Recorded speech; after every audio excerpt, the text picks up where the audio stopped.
જય Shri Krishna. Good morning. કેમ છો બધા? તમે બધા મજામાં, આનંદમાં હશો, ખુશલ મંગલમાં હશો. તમે બધા ખુશલ મંગલમાં અને આનંદમાં હો એવી મારી ઈચ્છા અને આશા સાથે આજના બ્લોગની શરૂઆત કરી જ દીધી. મેં વહેલી સવારથી જ શરૂ કરી દીધી હતી. અને જો આગળ તમે જોયું એમ મસ્ત મજાના મેં દીવાબત્તી કરી નાખ્યા અને સરસ માતાજીને દીવાબત્તી કર્યા પછી મેં મારા ઠાકોરજીને જગાડી અને મેં મારા નિયમ પ્રમાણે મેં કાર્ય કરી લીધું. તમે આગલા બ્લોગમાં જોતા જઈશો કે હું ઠાકોરજીને કઈ રીતે જગાડું છું.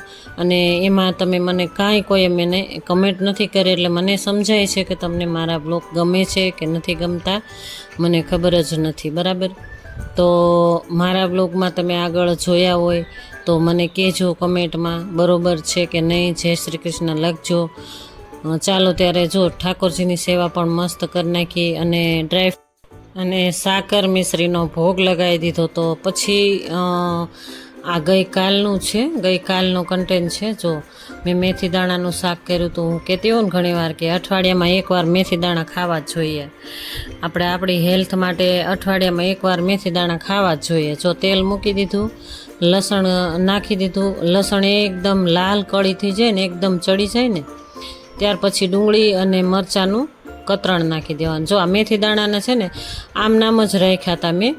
જો આમાંથી પાણી નથી કાઢ્યું, કડવું પાણી કાઢવાનું હોય ને એ મેં કાઢ્યું નથી.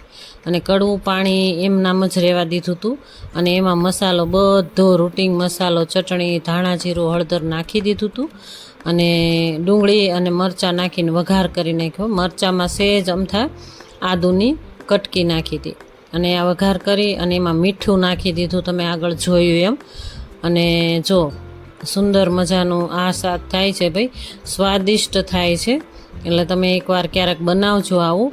આમાં તમે ઘણી એવી તામઝામ કરી શકો. જો આ ડુંગળીને તમે એકદમ ગ્રેવી કરી શકો, ટમેટાની ગ્રેવી કરીને નાખી શકો, અને તમને જેવું ફાવે એવું. જો અમને તો ફાવે ને એવું અમે બનાવીએ છીએ, સિમ્પલ એવું, સાદું એવું. જો છાશ એકદમ સરસ આવી હતી ગામડેથી, એટલે છાશ પણ મેં થોડીક નાખી દીધી. તો તમે જોઈ શકો છો મસ્ત એવું સરસ મજાનું, સુંદર મજાનું આ શાક બને છે. જો તમે ક્યારેક બનાવજો. ઘણા એવા બનાવતા જ હશે, પરંતુ ઘણાની રીત અલગ અલગ હોય. એમાં ખાંડ નાખતા હોય, ગોળ નાખતા હોય, એવું બધું નાખતા હોય ને, એવું અમે કાંઈ જ નથી નાખતા. એવું અમને નથી ફાવતું એટલે નથી નાખતા. જો હવે રોટલા બાજરીના બનાવી નાખીએ. બાજરી અને જુવાર અને મકાઈ. જુવાર મકાઈ થોડા થોડા નાખ્યા અને બાજરી વધુ નાખી હતી આ વખતે, એટલા માટે કે અમને વધુ બાજરી ભાવે છે, જુવાર ઓછી ભાવે, પણ છતાં પણ અમે ખાઈ લઈએ. ત્રણેય મિક્સમાં મેં દળાવ્યું હતું. એ તમે આગળ બે ત્રણ દિવસ પહેલાં મેં તમને બતાવ્યું હતું કે કેવી રીતે અમે દળ્યું હું કરી નાખતી હોઉં છું અને કઈ રીતે હું દળાવા આપી દઉં. અને જો રસાવાળું મેથી દાણાનું શાક, બાજરીનો રોટલો, છાશ મસ્ત આવી હતી, એમાં નાખી દીધું જિંજર મસાલો, છાશનો મસાલો. અને ડુંગળીના, મારા હસબન્ડને ડુંગળી કાચી ફાવે એટલે એનું સલાડ બનાવી દીધું એને મેં. અને તમે જોઈ શકો છો, જો કેરી કાચી એવી હતી ને, ખાટી મીઠી, એટલે એ પણ મેં એને રાખી દીધી. અને જો જિંજર મસાલો કહેવાય આને, તો આ તૈયાર જ આવે છે બોટલ, પણ હું જ્યારે ખલાસ થઈ જાય ને ત્યારે હું આ મસાલો બનાવીને બોટલ ભરી લેતી હોઉં છું. આવો ત્યારે જો અમારા નાગનાથ મહાદેવ મંદિરના દર્શન કરો. જો હું અને મારા ભાણેજ વહુ બંને જણા અમે નાગનાથ મહાદેવ મંદિરે ગયા. ત્યાં આગળ ખૂબ સરસના દર્શન કર્યા, મસ્ત એવા દર્શન કર્યા અને પ્રદક્ષિણાનો પણ લાભ લીધો. તમને પણ હું દર્શન કરાવી જ રહી છું. અને આ 2 દિવસના વ્લોગ છે, તમે જોઈ શકો છો. એ તમે દર્શન કરી લો, ભરપૂર લાભ લઈ લો મારા નાગનાથ મહાદેવના. અને આ સમયે આરતી થતી હતી, અમે આરતીનો ભરપૂર લાભ લીધો બંને જણાએ. અને અમે રોકાઈ જ ગયા. જ્યાં સુધી આરતી પૂરી ન થઈ ને ત્યાં સુધી અમે ઘરે આવ્યા જ નહીં. ચાલો તમે પણ દર્શન કરી જ લ્યો.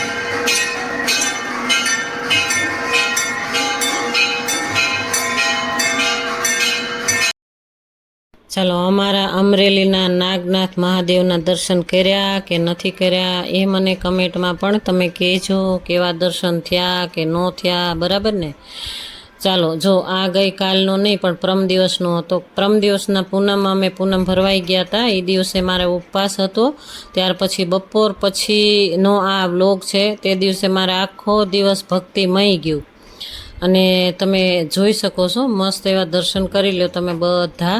સરસ મજાના દર્શન તમે કરી જ લો નાગનાથ મહાદેવના.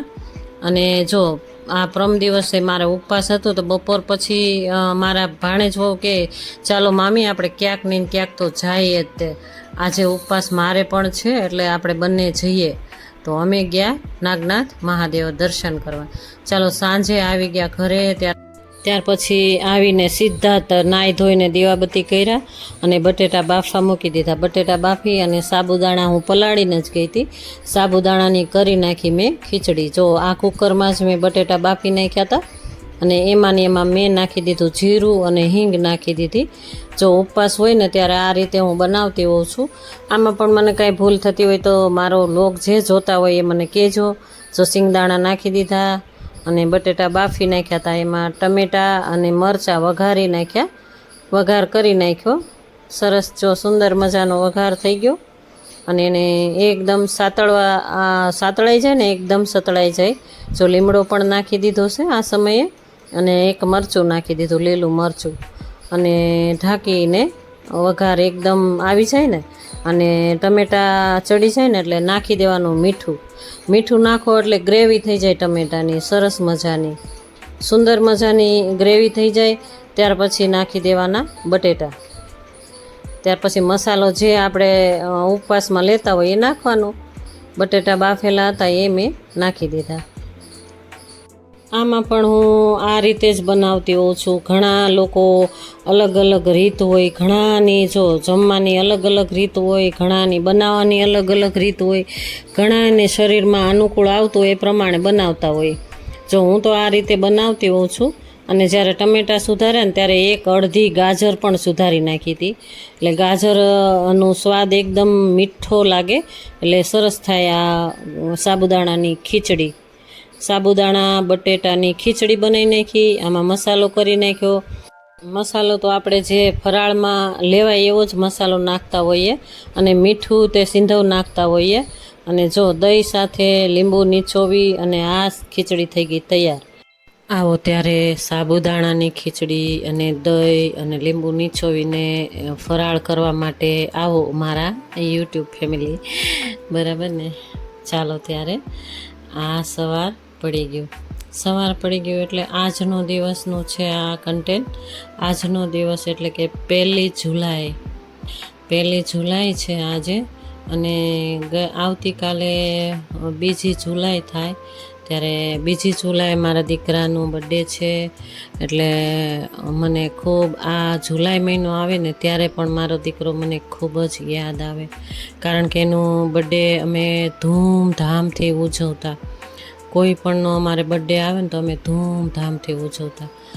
આવો ત્યારે જો આ બધી વાતો તો ચાલ્યા જ કરવાની છે. ત્યાર પહેલાં જોયું તમે કે રીંગણીને મેં પાણી આપી દીધું. ત્યાર પહેલાં મારી વોકિંગ અગાસી ઉપર થઈ ગઈ, એક્સરસાઇઝ થઈ ગઈ અને મારા ઘરની અંદર હું વ્યાયામ કરવા બેસી ગઈ. કપાલભાતી, અનુલોમ વિલોમ અને ભ્રામરી એ મારા ઘરની અંદર જ, મારા રૂમની અંદર, હોલની અંદર જ મેં મારું કરી લીધું. હું ઘણીવાર કહેતી હોઉં છું ને ઘરની અંદર મારી વ્યાયામ થઈ ગઈ. તો આ તમે જોઈ શકો છો. હું તમને બતાવવાની કોશિશ કરું છું કે હું આ રીતે મારું રોજિંદુ છે એમ કે કપાલભાતી, અનુલોમ વિલોમ અને આ ભ્રામરી 3 તો હું કરતી જ હોઉં છું રોજે કરવાનું જ. એમ કે આ 3 વસ્તુ છે ને એ હું 10 થી 15 મિનિટ એકી સાથે કરી નાખું. એટલે આપણી નસ મગજની હોય ને એ ખુલી જાય અને ફ્રેશ થઈ જાય. આપણે મગજમાં કંઈ દુખાવો હોય ને, માથું દુખતું હોય, ચક્કર આવતા હોય તો એ આપણે ધીરે ધીરે આપણું માઇન્ડ ફ્રેશ થઈ જાય અને દુખાવા પણ થતા હોય ને એ ધીમે ધીમે મટી જાય. અને જો આ એક્સરસાઇઝ હું કરતી હોઉં ને ત્યારે હું 2 હાથ ઘસી અને આંખ ઉપર લગાડું, મસ્તક ઉપર લગાડું અને આખા શરીરમાં, ગળામાં થાઇરોઇડ હોય, ગ્રંથિ મારે છે થાઇરોઇડની, એટલે ગળામાં થાઇરોઇડ હોય તો એ પણ હું ઘસીને લગાવું. અને સારા વિચાર પોઝિટિવ વિચારથી આ કાર્ય કરતી હોઉં છું. ત્યાર પછી ચાલો રૂટિનમાં લાગી જઈએ. રૂટિન લાઈફ આવી મારી રૂટિન લાઈફ છે. અને આજે તો બપોર સુધી હું જોઉં ને તો વહેલા સવારથી એવું વાતાવરણ હતું, વાદળ છાયું, અને વાતાવરણ એટલું ખરાબય હતું, અને બફારો કે મારો વારો, ગરમી, બફારો, અને નહીં ઉનાળો અને નહીં ચોમાસું.